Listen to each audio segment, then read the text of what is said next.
Good morning, lunatics. Welcome to Morning Java. Morning Java brought to you, as always, DK, by our good friends at the Get-Go Cafe and Market, where I am, chomping down on some hot dogs. It's hot dog month at the Get-Go Cafe and Market.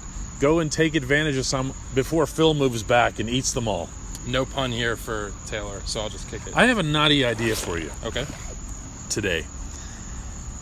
Watching the Pirates play these awful games in St. Louis and in Anaheim, and then we came back home. And I started thinking to myself, first of all, this is awful. Not just because they're losing, but it's just bad baseball. Yeah. You know, it's just all these swings and misses and walks and everything else. And I thought, why not just make the game 7 innings? American Legion ball. I mean, I've had some weird... Listen, there's been some bad games over there, and I've had thoughts run through my head about just ways that you could change the game of baseball a little bit, but not change it. I started thinking just, wild ideas. Can you shorten it based on a certain amount of runs? Can a team say, listen, we're winning 10-0. We're all done. We're gonna play these last 5 innings. We're gonna let you bat 15 batters in a row. If you come back 10 runs, hey, good on you. But you want the game to get even longer. You're crazy. No. Just play 15 outs in a row. Nobody leaves the field. You change pitchers when you want. They stay out in the field and just say, hey, over the next half hour... Yours is way crazier than mine. I go crazy over there sometimes. I can tell. I just went to... I thought back first to a conversation Keone Kella and I had in Houston. This was back in late March. And he brought this up about the beauty of the symmetry of the game of baseball within threes. Everything's in threes. 90 feet. On the base pass, 60 feet, 6 inches. Everything's in threes. The 3 outs, 3 strikes, 9 innings, everything. And I don't care. Because I look at this game right now and it's broken. It looks to me like it's broken beyond repair. You're not going to solve it by hustling the umpire out to the mound.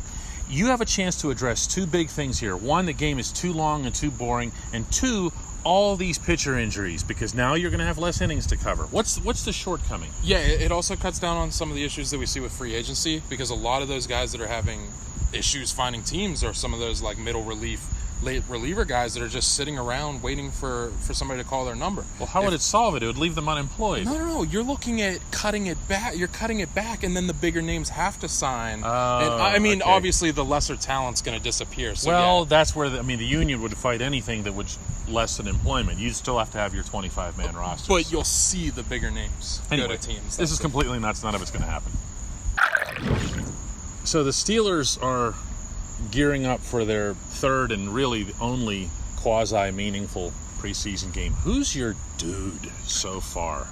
Oh, man. Not your best player, I'm talking about your Sunday level dude. See, I'm stealing this from Hunter because he claimed him so long ago, but I just my lens connects with Benny Snell's face every once in a while. Benny Snell. But see, you're not asking about the football player, you're asking who my dude is. Because he has not impressed at running back. No, I don't care about that. He made the great special teams stop against the Chiefs. I'm waiting to see. He wants a football guy, not a dude. But here's the thing is, no, because part of the dudeness that he has is Benny Snell football. Okay, well, let's see some Benny Snell football that doesn't look like 1.8 yards. Okay, that's fair.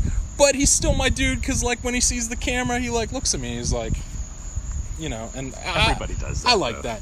But, outside of that, I've had, people ask me about, fantasy-wise. If you're not looking at Juju Smith-Schuster because he's going to go, too early probably in general, who's the Steelers receiver you like? And people will say James Washington because he's having such a good camp and preseason. Which he is. But a guy like Dante Moncrief, which we haven't even seen that much because he hasn't been out there. And once he starts connecting with Ben Roethlisberger, I think he's going to be the deep target. Oh, you're on Creef. I was sure you were going to say Deontay Johnson. Oh, well, I do like Deontay Johnson too, but I like Moncrief. Yeah, well, I think he's going to be an option downfield. I think Johnson's going to take more time. My dude on multiple levels, although I can never get him to stare at my camera, is Terrell Edmunds. And I was not in on Terrell Edmunds last season, as you know, as a rookie.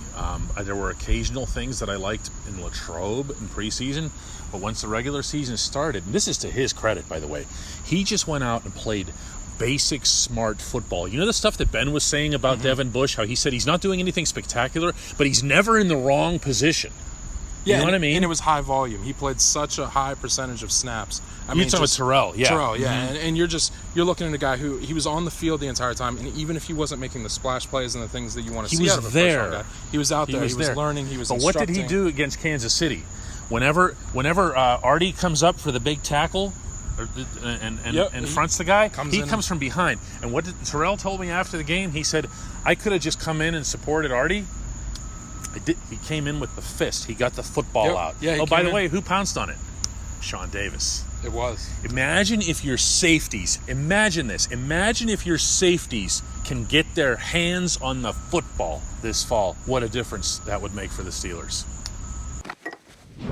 Before we started shooting this, I was on the air with Sirius XM NHL Network with Boomer Gordon.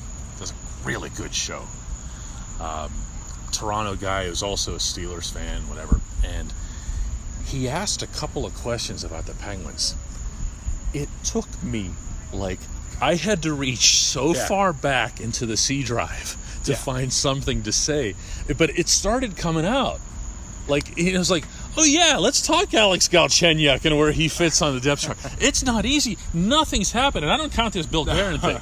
No, nothing has happened. I mean, looking at the site yesterday, I woke up and I saw that Taylor had posted a James Van Riemsdyk update on his team winning the latest on JVR winning a summer league, right? And you're like, yeah, all right, well, yeah. I mean, she's trying. Dave's trying. And they're doing the best they can, but there isn't much. The one thing though about this conversation that I had with Boomer that I want to hear your thoughts on is, do you bring in Galchenyuk and say he has to be on the top two lines? Because what you're really saying is he has to be on Gino's line because there's no way he fits with Sid and Jake.